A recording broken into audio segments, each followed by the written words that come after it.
Hello, I'm Bob Fikema, the President and CEO of Family Services and the convener of the Pre-K Priority. I want to welcome you to this evening's webinar, which is a fourth in a series of webinars that the Pre-K Priority has sponsored over the last couple months. This evening, our topic is Pre-K and the economy. And we're going to look at the relationship between the two from a number of different perspectives. It may be a bit of a novel idea to some of you that pre-K involving young children, 4 years old, would have a lot to do with the economy of our community, but it certainly does. There's another county in North Carolina that recognized this in a unique way. That was Buncombe County. And in Buncombe County, about 3 or 4 years ago, they began providing local tax dollars to the development of their early childhood system in Buncombe County. And where they got the money for that from was economic development funds. So they were very aware that what we do in terms of investing in our young children now pays great dividends in terms of the vitality of the economy and the community as a whole. So today, to help me explore the relationship between pre-K and the economy, I have four distinguished panelists. I'm going to introduce all of them, and then we'll go on to each of their presentations. We hope to have some time at the conclusion of their presentations for questions and answers. However, if you have questions during the webinar, you can enter them into the chat box, and we will try to get to them. So let me introduce our panelists. With me this evening are Dr. Alice Etim, Professor of Management Information Systems at Winston-Salem State University, and Dr. James Etim, who is a Professor of Education at Winston-Salem State University. They will share how pre-K impacts the middle grades progression and later outcomes for adults when they enter the workforce. Also on our panel is Katura Jackson, who is the Executive Director of the Child Care Resource Center.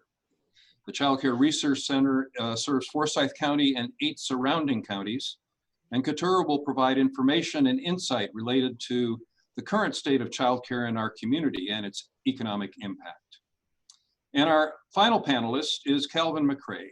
Calvin is the Vice President of Public Policy at Greater Winston-Salem, Inc.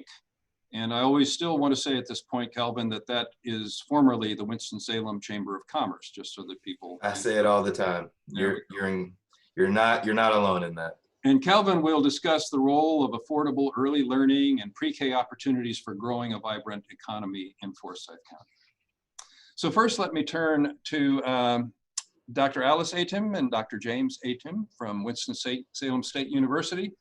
And they're going to present some work that they've done when it comes to really understanding how high quality pre-K programs can prepare young children not only to succeed in school, but also to participate productively in the workforce as adults. Dr. Etim. Good evening, everybody. Thank you so much for inviting us to be part of this panel on the pre-K priority. I want to really thank Bob because he has helped us to be able to, enhance what we started in terms of the research that we are presenting today. In 2017, I think I just want to give a brief background. We were selected as research people to support the work of the Center for the Study of Economic Mobility at Winston-Salem State University. So I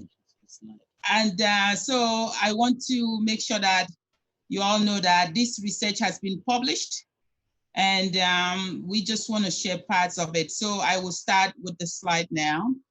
Thank you.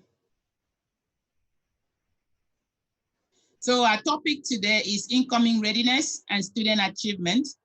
And we want to know things like, what do we need to do to advance the educational attainment of students in economically disadvantaged communities? And my husband and I have been working on this research since 2017. And so We're going to take a part of what we've done and talk about it.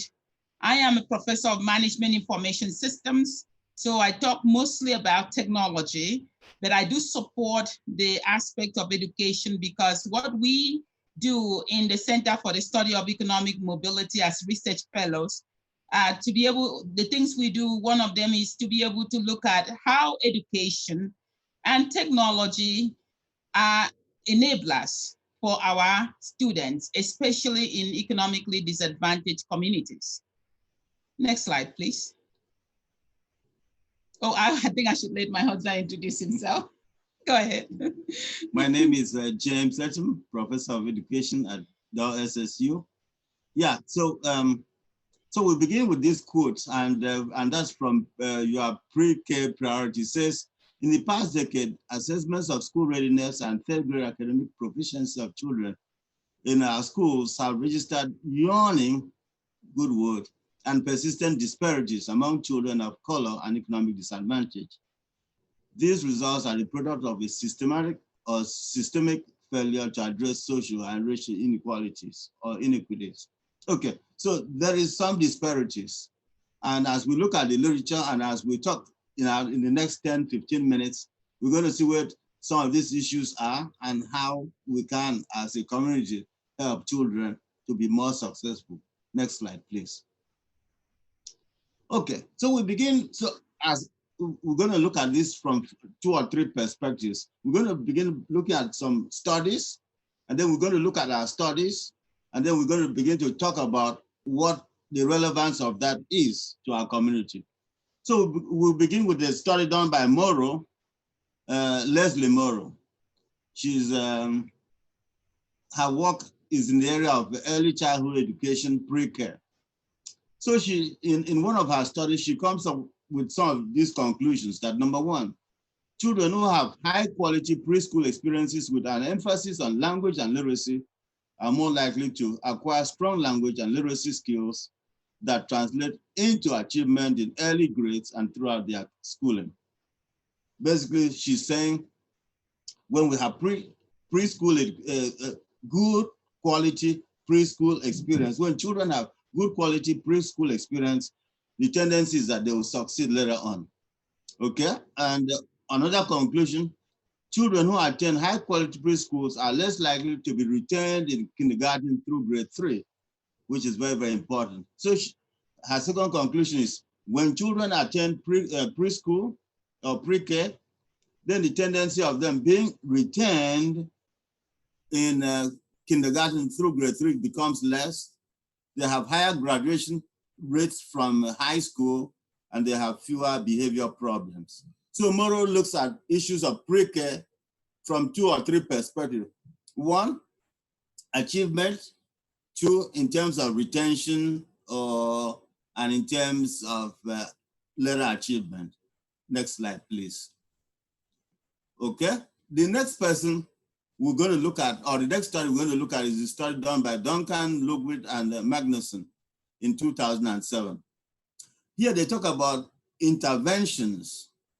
So kids don't go to preschool, or they go to preschool and they're having problems. So they talk about interventions. And it says these interventions may improve lifetime outcomes in part through the possibility of learning begets learning. The idea is that when kids go to school early, that learning begets more learning. So if I'm successful early on, the tendency is that I'll look at school more favorably, and then the tendency is then I'll get to succeed a little bit more. Okay, so that's one of their ideas. Okay, and then the second idea is that preschool gaps in cognitive and social emotional skills tend to persist throughout the school years and into later life. Obviously, we know that one of the things preschool does is provide cognitive development and provide socio-emotional development. Okay, and it says that when kids don't, and this study says when kids don't attend preschool, then these 2 things may be lacking, and those gaps may persist throughout their life. Okay, next slide, please. Next slide, okay. Okay, there's another study here by Lonigan and et cetera, 2011. And they took point to the fact that so many kids arrive in kindergarten without the basic skills in language literacy, okay? And then when they arrive, because maybe they did not go to pre-K, or maybe they went to a terrible pre-K, so they have this gap. And when they arrive in kindergarten with this big gap, they find out that this persists throughout their academic careers or academic life. And it says children classified as poor readers at the end of first grade almost never acquire average level reading skills at the end of elementary school. That means when kids don't go to pre-K or they go to poor pre-K and then they arrive in school without all the skills they need, there are gaps, and these gaps persist. One area of major gap will be in the area of reading, and that reading gap persists throughout that student's elementary school life and maybe into further high school life. Next slide. Okay, so what's our position? So given the literature, our position is that student engagement in early literary experiences and other experiences that build their social emotional well-being and mathematical awareness will improve their school achievement. And that children do not determine what families they are born into. Absolutely, no one can know, that you are going to be born into this. We are born into families given, what the position that we have been into in terms of being born into, where, whether racial or economic, whatever position that you find yourself, that's what it is. And what you have to do is work on having the way to move yourself up. So that's what is basically the issue of socioeconomic strata. And the issue of school achievement by Coleman in 1998. In fact, this is a very long-standing study, 1968, very early on, talked about that every effort should be made to provide opportunities and resources to early stages of for children in early stages of life. And not just the parents, but as a community. My upbringing is Africa. I was born in Africa. So in my experience, actually, you are not born to your father, your mother, you're born to the village. So there have been cases that families, village contribute resources to send somebody to school because they see potential in the individual. So they will send that person to school to help. So Coleman's position is that early child development should not be based on that, you have or you don't have, but it should be an effort made to provide opportunities to all. Next slide, please. Okay, so next slide. Time, okay. So we now there's on other studies, and this is studies done by Hanushek. Hanushek is an economist, and he looks at education and educational quality. And the basic idea is that when states invest in education, they build strong foundation for economic success. Okay, so that's basically most of the studies done by Hanushek.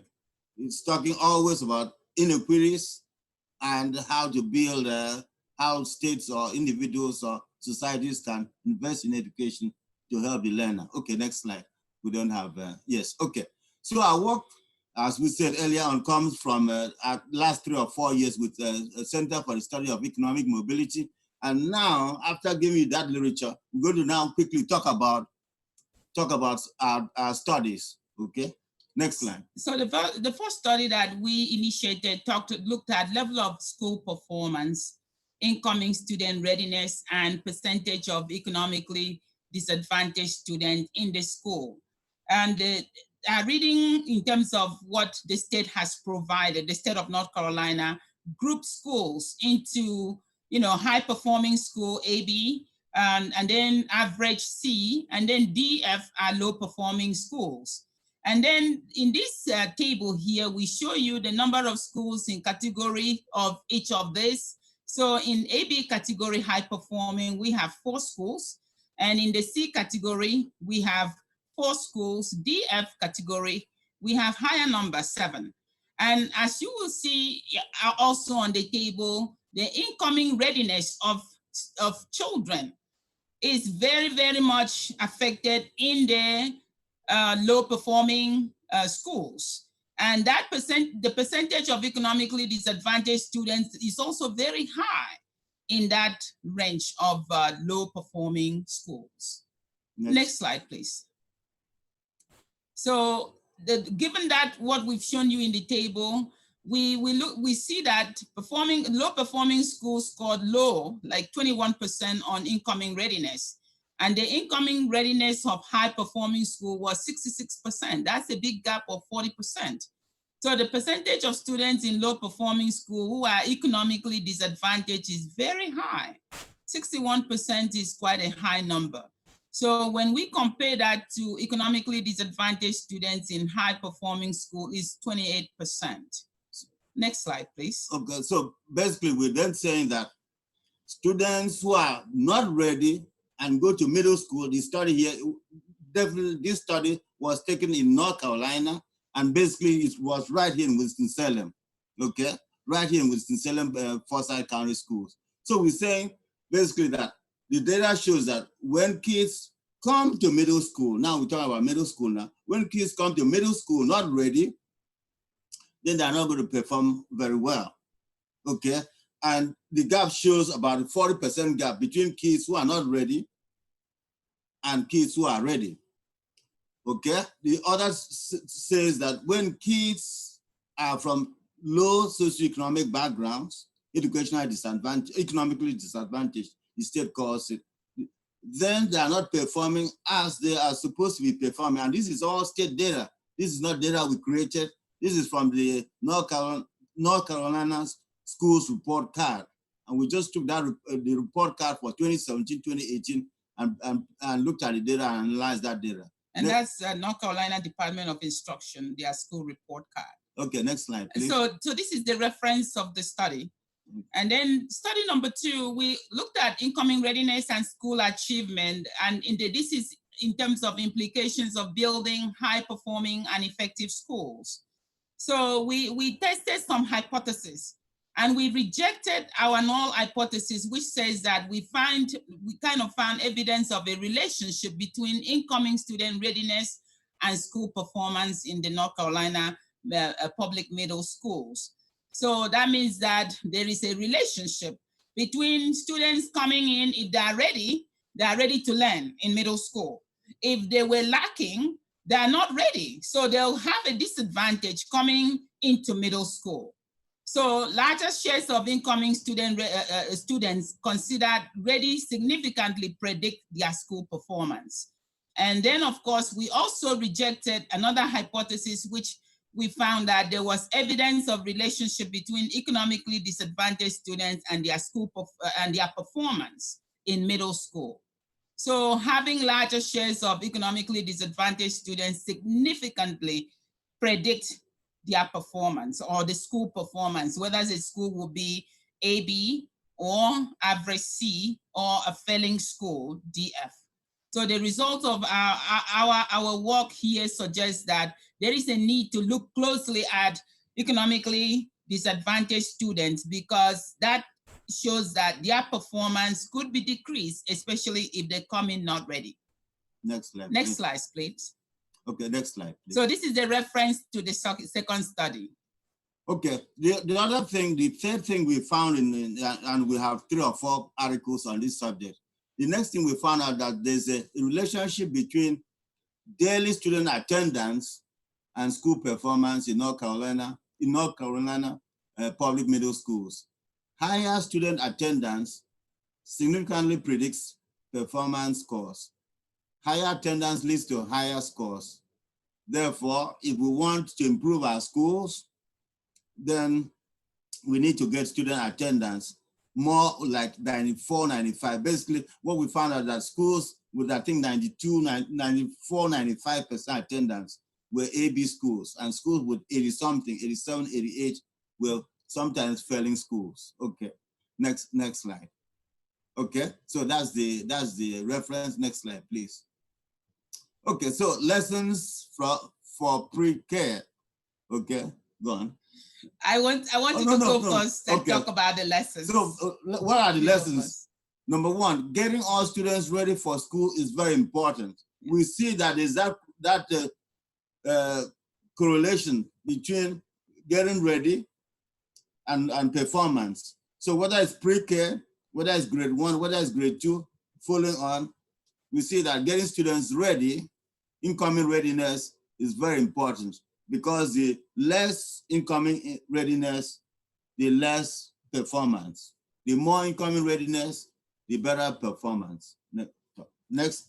So we have just shown you the previous slide on school attendance. And so low performing school have students who when we looked at the big study we did, low performing school had students who were often absent. So building on a culture of school attendance from pre-K will be a useful skill learned by all students. And so we had to put that as a significant thing that could be done by parents and anyone raising a child that is getting ready for pre-K, teaching them the culture of being on time to school, being ready, having their resources ready to be able to go to school daily could factor into their performance. Yes, and that's very, very important, because you could say, well, some of your studies is in middle school. Yes, but we've seen it, and we can give you those studies. Lots of studies that show that when kids are chronically absent, even in pre-K, when you follow those kids longitudinally for 5-10 years, they also are absent, and their performance is also not very good. Okay, so that's some of our studies. During the Q&A, we can talk about some of the economic implications. Definitely, poor performance means the state or this county would have to spend more money in retraining. That's definitely one issue, because if students graduate without the basic reading and math and financial literacy skills or basic science skills, that means the county or the employer would have to spend more money training that individual. Okay, so, but we'll talk further. Our time is up, so let's thank you so much for listening, and we'll take your questions later on. Thank you.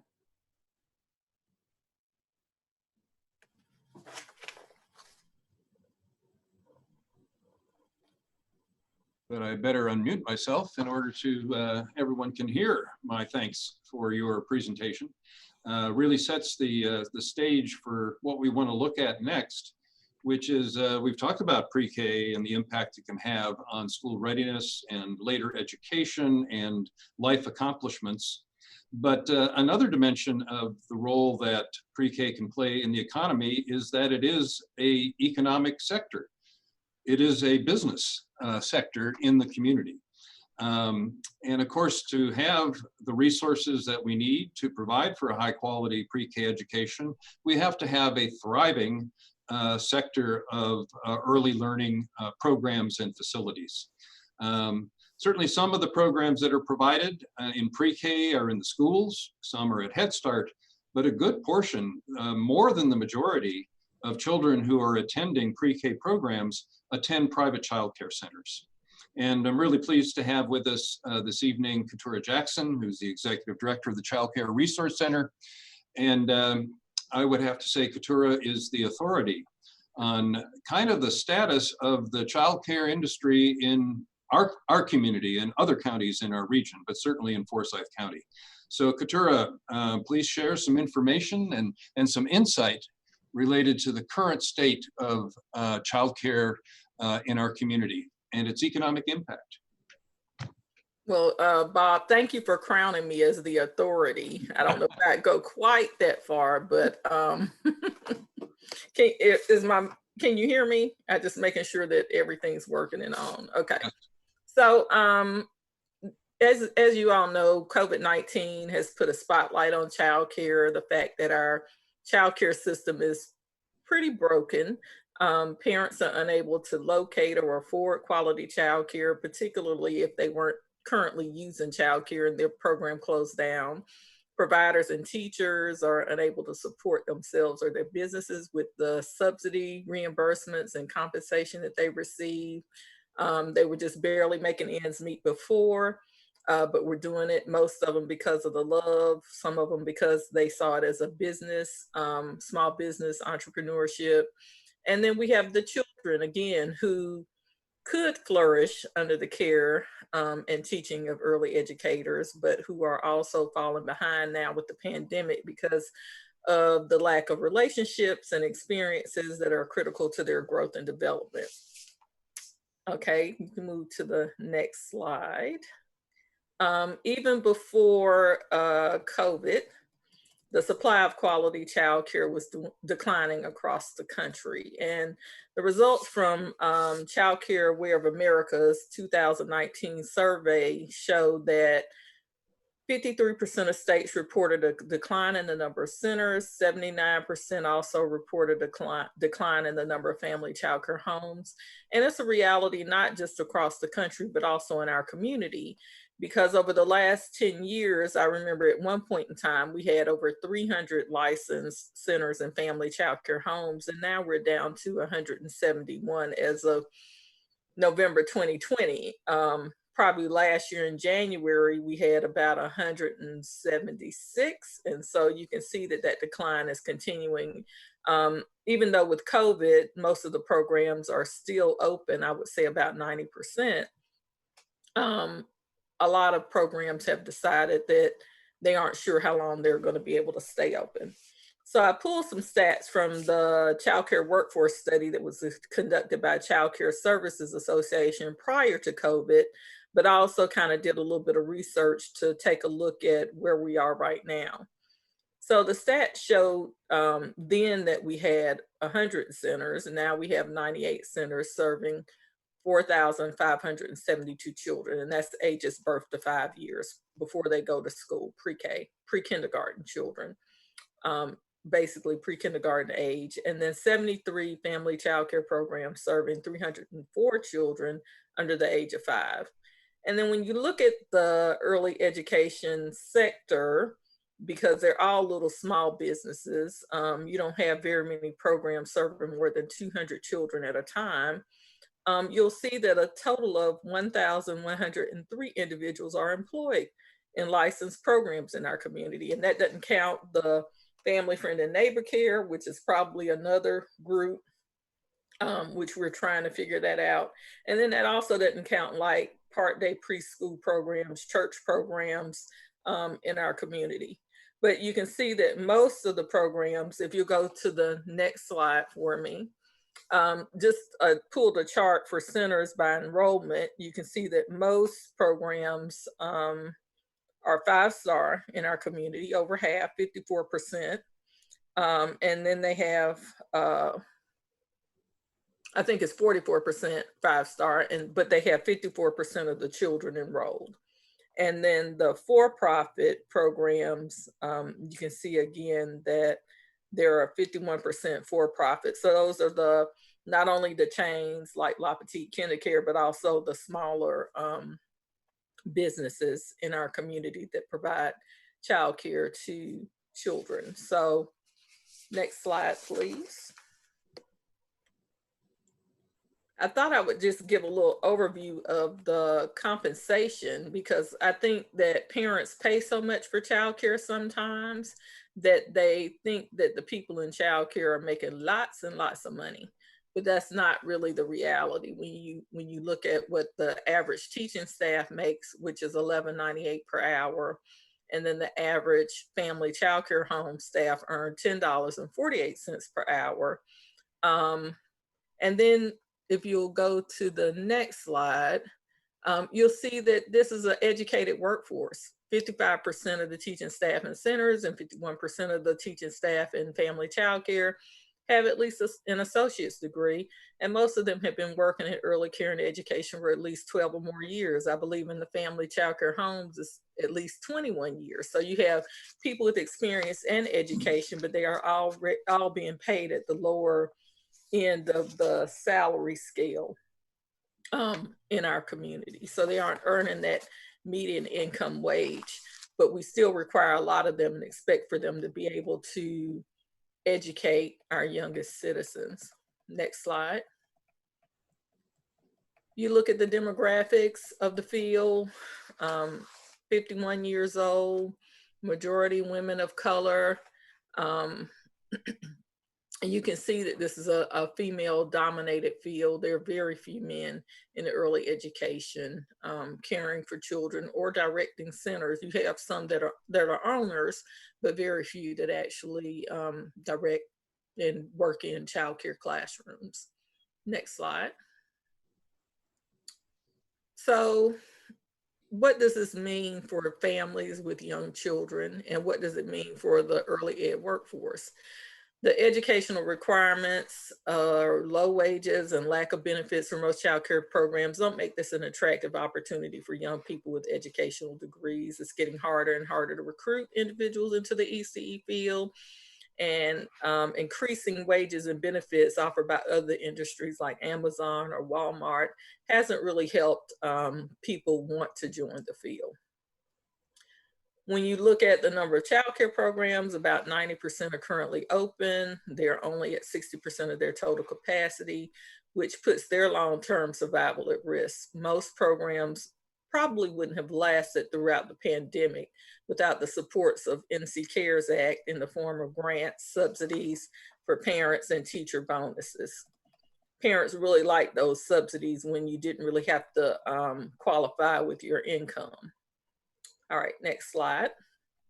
Although a number of families are working from home or unemployed currently due to COVID, you'll find that 69.2% of children under the age of 5 in households live in households where both of the parents are working, both or their only parent are working. And then 50% of children live in households earning below the median income, which is that $50,180. So that means if they have two parents, they earn the household income is below that. And if they have one parent, the household income is below that. And then if you look at the total number of children under the age 6 who live in households where the total income is below poverty level, you have 8,764 children in our community out of about 27,000 or so live in households that are below the poverty level. Next slide. So I said all of that and put those stats out there so that you could see what families have to pay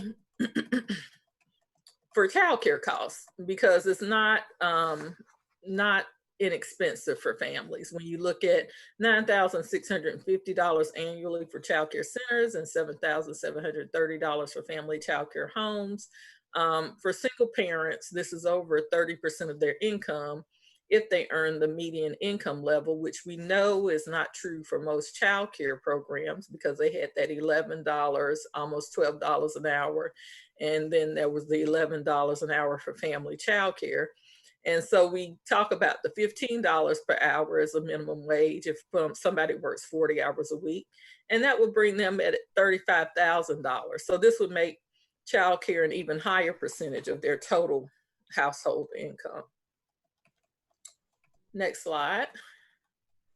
So as I mentioned earlier, the childcare system is broken. Childcare is not affordable or accessible for most families in our communities without some type of government subsidy. Currently, only 6% of the children in our community who are eligible for childcare subsidies receive them. And then if a survey conducted by the NC Budget and Tax Center showed that 72% of families with household incomes of less than $50,000 had a hard time finding childcare during the pandemic if they weren't already receiving some type of subsidy. Next slide. So go back one slide, I'm sorry, there was more on there. No, keep going, I think that was it. Okay, so So what does this mean for families? How do we transform childcare? What is it that we need to do to make things work better for childcare programs and childcare and families who are using childcare? The pandemic is economic fallout, the racial reckoning that our country is going through currently. It'll probably take a year or more to restore what has happened to the childcare system. 35% of childcare centers and 21% of family childcare homes remain closed nationwide. Luckily, we're right at 90% of the programs in our state being open, and pretty much 90% of the programs in our community being open. But then we have that 60% enrollment rate, which is really troublesome for childcare centers who were already just barely breaking even but prior to the pandemic. So looking at transforming childcare, better compensation for teachers so that we can get the best people in, increasing dollars available for subsidies so that families can use childcare, improving the subsidy structure rate. In our community, even though we're an urban community, we're at the lower range of the subsidy for an urban community in the state, which affects how much our childcare programs can make. And then continue to fund short-term strategies to stabilize the childcare industry, because without that, when our economy bounces back, where will the children go? Who will care for the children? Will there be enough childcare programs available? Will there be enough slots? And so not only do we need those slots for childcare, general birth to 3 years of age, but as Bob mentioned, we also need those slots for pre-K, because a lot of children are enrolled in pre-K. Next slide. And then again, supporting families, increasing access to childcare subsidy, eligibility rates based on limited to 10% of household income, which is still a lot for some families, depending upon how much they earn. And then ensuring access to high quality childcare. We have some childcare deserts in our community, so figuring out how we can help all children access quality childcare, as well as access to pre-K programs for every child in our community. It's something that happens in other developing countries, and we just need to take a look and figure out how we can make this happen for children in at least in our community, if not across our country. The good news, since the pandemic began, the news media is covering childcare systems and failures, and policymakers are hearing from their constituents about closures, and employers are even beginning to see how important childcare is. And so we've called them essential workers. Hopefully we'll continue to think of them as essential as things change, as these vaccines roll out, and hopefully this change will lead to better supports for both early education and for families. All right, that's it for me. Thank you.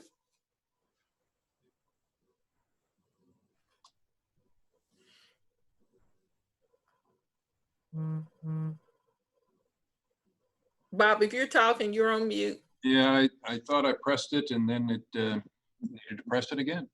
I just wanted to comment just before getting on to kind of hear from Kelvin.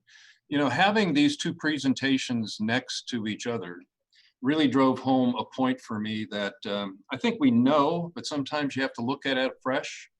Because we heard from Dr. Alice and Dr. James Etim about the benefits of really investing in early childhood education, how it prepares children to succeed, not in school, but in later life.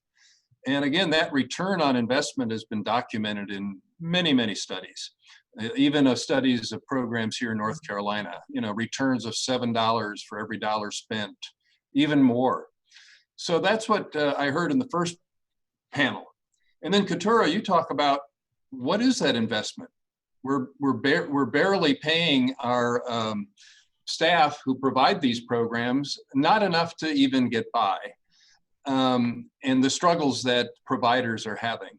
So it just seems really the juxtaposition about the value of this segment of our economy, of early childcare, the value long-term for our community, not to mention just in enabling individuals, parents to work, compared with the very limited amount of resources that are committed to operating those programs, is just a real contrast. Greatest value, but very little investment. So again, I just wanted to comment on it because the two presentations side by side really drove that home. Well, Bob, I don't know if it's a little investment. I just think it's not enough. Not enough, right. Not sufficient to really have the kind of access that you need, and even to be able to afford the quality that costs money as well. Right. So again, I think we've looked at how important this business and these programs are to educating our children, to making it possible for parents in our community to work. And that leads me to turn to Calvin McRae, Vice President of Public Policy at Greater Winston-Salem, Inc. And Calvin, I'm going to look to you for some comments about what early learning and education means for the business community, for employers. Kind of what role does it play in the economy from that perspective? Calvin? For sure. Happy to be here, and really impressed with the previous speakers and how they approached it more from the pedagogy of all of it and the practical application of that. And their expertise is something I will lean on. And I honestly feel like underqualified to speak with them. They've spent their entire lives devoted to pre-K, early childhood education. And as you mentioned, I'm coming from the business end of that. And there's certainly a lot of overlap on the Venn diagram. And for each of our sectors to be truly maximize the potential, we need all of us to fire on all cylinders and have some synergy there. I have some remarks that I'm going to share. I don't have slides, but we've spoken about this with legislators, and I did a presentation to some state legislators and hit some of the same points. But Bob, I wanted to touch on something you just mentioned. Yes, it's very difficult because a lot of these things, as Katura mentioned, people think, oh, I'm paying a lot of money, so surely these places are raking it in, and they're not, because operations are expensive. But it's also expensive to fund it from the state and federal levels. And so as we look forward to this, the other panelists understand the ins and outs and the intricacies much more than I do. But hopefully we can all work together with those nuances to work past a budget in the COVID era, right, where lots of places are going to be underfunded. But I do think that all the things they mentioned make a great case for making sure we take care of early education. Specifically as in our region, folks are now having to juggle work schedules with closed schools, limited camp options, limited options for childcare centers.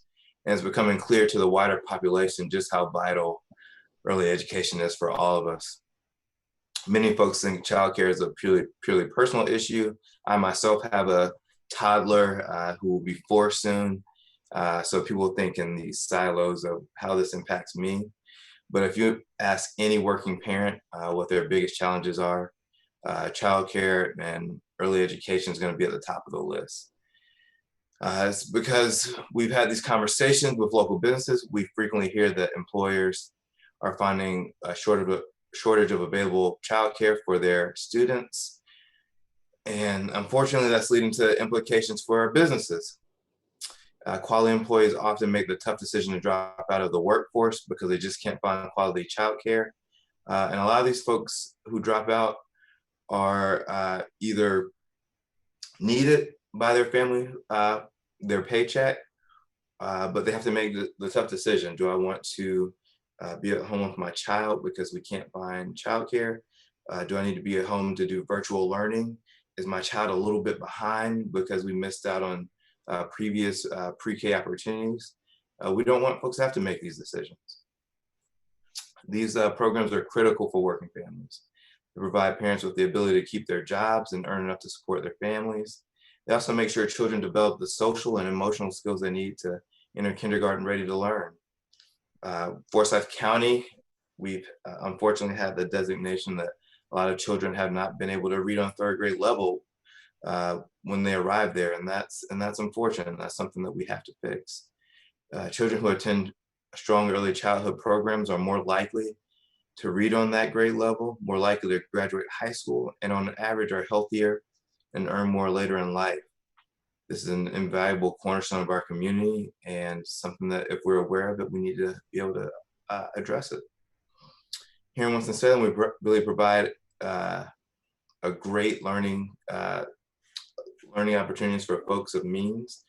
Sometimes that gap is widened for folks who are at or below the poverty level, and we've attempted as a business community to add to programs to help this.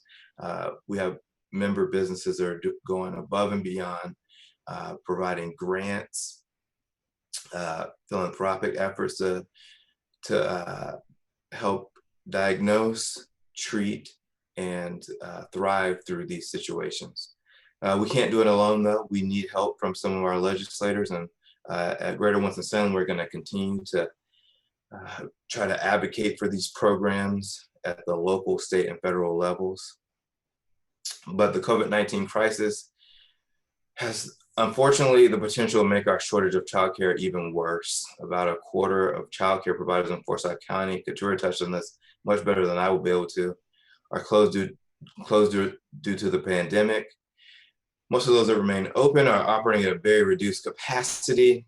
Extended closures will put many of them out of business permanently. We recently did a grant program to try to help mitigate that. And some of the places we funded were childcare centers and early education centers. However, money is limited and we had to spread the dollars around the community. And so that's something we look at and we say it's unfortunate and we want to do more. And we'll try to continue to raise money, find different avenues to fund this. But COVID really does make a lot of the budgetary things a real problem. So many of the centers that remain open are operating at a significant loss. We've seen some of the ledgers and we've funded some of them on our end, but that situation is not sustainable. Childcare providers are usually small businesses and they operate on razor-thin margins even in the best of times. In these challenging times, the financial situation is pretty bleak. Childcare centers still need to maintain facilities, pay rent, insurance, and utility bills, and pay their staff, even though most parents aren't sending their children in right now. A lot of them have opted to do virtual learning. Some have decided to stay home, but we still need to be able to make sure that those places exist and that they are viable as a vaccine is disseminated as we start to go back to in-person activity. We're grateful that North Carolina's legislature has allocated some of the state's CARES money to help childcare centers and early education, but unfortunately those funds won't go far enough with so many businesses in need. And as we're watching the national landscape, a letter should go out that Greater Winston-Salem helped craft, along with various chambers of commerce across the state, asking Senators Tillis and Burr and Representative Fox and others in leadership positions to fund early childhood education, fund childcare services for those without it, and to go above and beyond so that our area is attractive to businesses as they look at remote learning for remote learning for students, and remote working for their employees. Families rely on early education system in order to keep working, and our state economy does too. Early childhood educators are truly the workforce behind the workforce. And we urge our leaders in Washington, our leaders locally, to help find ways to make sure that those folks are not left behind. Bob, thank you for having me. I'm so happy to be on with this esteemed panel, and I'm gonna hang around for questions if there are any for me, but with these three other brilliant minds on, I would have more questions for them. Well, thank you, Calvin. Appreciate that perspective on things. And we will get to some questions. Actually, probably just start with one that's in the chat box. And it was actually for you, Katura. I don't know if you can bring it up or not, but it really points to what seems to be in some ways a contradiction. Childcare is very expensive, but the professionals who provide it get paid very little. So there must be a lot of money that's going somewhere else. I mean, that's what the question implies. If childcare is so expensive, but staff remain underpaid, where is the money going?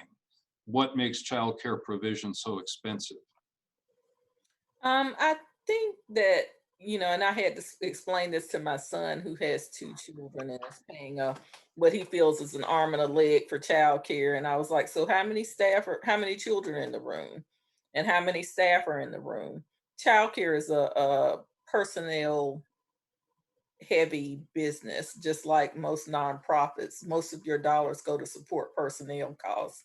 And even at $10 an hour, that's still a good chunk of money that you're spending on, personnel costs, and you have food costs, and you have operational costs, and you have administrative costs. And so in the end, the $200 that parents are paying a week, or $160 when you divide that out over 10 children plus 2 staff, you don't get a whole lot when you do the math. And so if we could really pay for the true cost of quality, and that would be like $1,100 a month per child, and that's probably just like right at the minimum cost of quality. If most parents could afford that, which is a challenge when you're making $50,000, or if you're making $35,000, you just don't have that extra $250, $300 a month to make ends meet. And so to be able to pay childcare providers that amount of money, most families don't have that much. And so you just have to look at it from that perspective, that yes, there may be 10 children in the room, which is a good child staff ratio, but you may also have 2 staff plus 2 floaters, or a floater and a director and a cook and who knows what other staff are in that room helping to provide the best quality care for the children.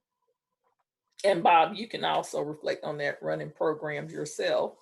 Well, I think it may sound like it's odd to say, but actually childcare is expensive, but parents and families are actually getting it on the cheap. Right. I mean, that's the tension. Yeah, it costs a lot compared to what families have to pay, but it actually is a suppressed amount. I mean, the cost of it is kept down by the low wages that the staff receive. Right. So it's kind of a bit of both. And, it can vary from county to county. This is one of our favorite comparisons, Katura, that I know you're familiar with. But in Forsyth County, based on the market rate that's set for the subsidy, for a 5-year-old child in a 5-star facility, the year-round cost that would be reimbursed by the state through the subsidy would be about $9,600 for the year. But if that child were in a facility in Guilford County, where the rate is 50% higher, the reimbursement rate, the amount that the facility would receive is just under $15,000. So that's part of what a bit of a problem in our system. In a lot of ways, rates in Forsyth County are very much lower than a lot of the other urban areas of the state. But that doesn't help our employees in the child care centers. And it certainly does not provide, I think, the funding that's needed to really make sure we have the highest quality. Right. Because you really want people to be well compensated. And most child care programs can't even afford to cover the cost of health benefits, right, retirement. And so when you get people who come into child care, then they're looking for other options to be able to afford, particularly students who have student loans. They can't really go into childcare with their 4-year degrees and be able to pay back their student loans at $12 an hour. So I have another question that just came in, and I'm going to direct this to Calvin, because I think this question you may have the best perspective on. When it looks for people to kind of look to move here, or maybe it's a business to move here, how does our kind of childcare system and just education levels compare with other North Carolina cities? Are we competitive?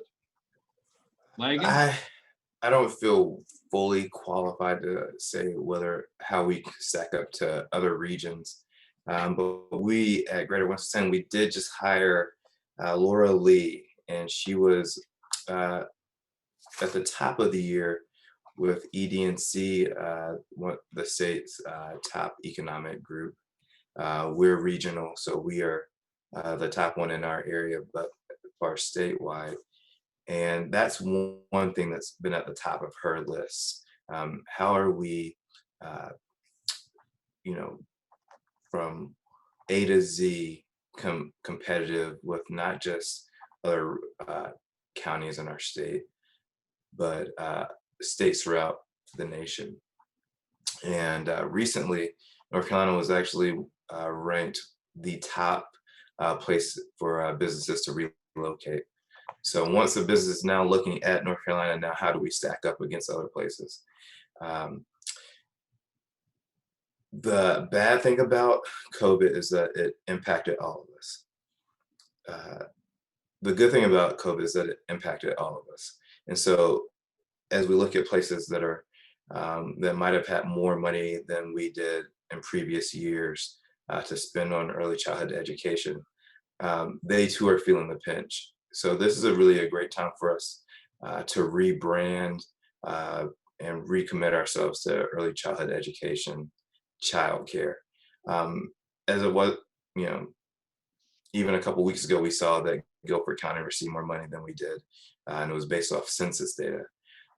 So things like that, we can't, we really can't do too much about that.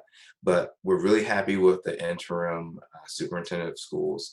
And the business community is having a really great time working with her, because she's brought us to the table and she's asking us, how can we make Winston-Salem, Forsyth County schools a quality attraction for your businesses? And so they're listening to that, they're accepting that feedback, and we're letting them know that a component of being attractive is not only having great high schools, middle schools, and elementary schools, it's making sure that children are, by the time they get there, they're on track to be successful. So I really do think that previously when we had Dr. Hairston, she did the same. Unfortunately, her time was short with us. But I think all these things in totality make us very attractive to folks looking. Renfro is a business that's moving from Mount Airy to here. And one of the things we discussed was how we are investing in internships at the high school level, and how we're trying to make sure that every kid enters kindergarten with the skills they need to be successful. And they made a long-term decision to invest in our community because they believe the workforce here will be diverse and well-educated. And we believe that too. So I don't feel comfortable comparing us to another region, but I do feel comfortable saying that we are a very attractive place to land, because although we've had our challenges in the past as a community, everyone's committed to working hard and getting making sure we have the best workforce available, and that really does start at the youth level. Yeah, well, talking about having kind of an advantage, I want to turn to James and Alice just to really comment on the fact that we have a unique resource right here in our community in the Center for the Study of Economic Mobility. And what's so important, and sometimes it's so a bit aggravating, is how to translate the research that you and others have done into policy. And I would guess that having that center here gives us a real advantage over some other communities in terms of taking the research that demonstrates the value of pre-K and saying, hey, let's translate this into policy. Is that kind of one of the roles of the center, would you say? Oop, have to unmute. Go ahead. Yeah, that's one of the roles of the center. And this center is encouraging fellows to translate their research into policy papers, which then will be read more widely by those, maybe those in the Chamber of Commerce. And that's one of the things we're trying to do. That's one of the things we're trying to do with some of our papers, to now translate the research into saying, okay, take example like incoming readiness. What does that mean for schools? What does that mean for the city? Because some of the study was done using the middle schools here. So yeah, that's what the center, that's really what the center is trying to do, and encouraging fellows like us to do that.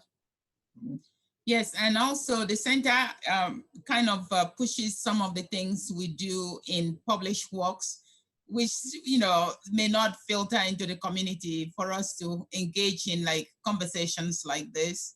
And also they publish like every year. I think I asked you to maybe send that out to. Okay, I said that to Bob. Yes, so they publish a report as to what our research findings are, and they ask us to explain how that can be read by parents, how that can be read by business leaders, and how that can be read by members of the community that can absolutely affect what they do policy-wise.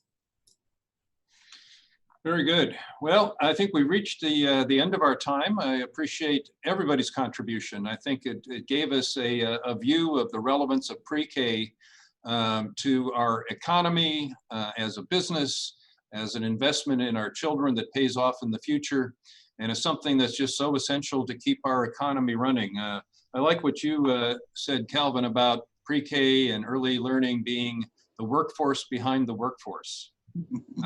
That's, I think, a great way to express the importance that we only realize when we face a crisis like we have in these recent months with COVID, and all of a sudden that resource isn't there in the way that it was. It has tremendous ripple effects through the economy, through the ability of our children to learn, and the vitality of our early childhood education organizations. So again, I want to thank all the panelists for your presentations, and also thank all of you who tuned into this Zoom meeting. And I hope that you found it both enjoyable and educational. So thank you again, and everyone have a good evening. Thank you. Thank you.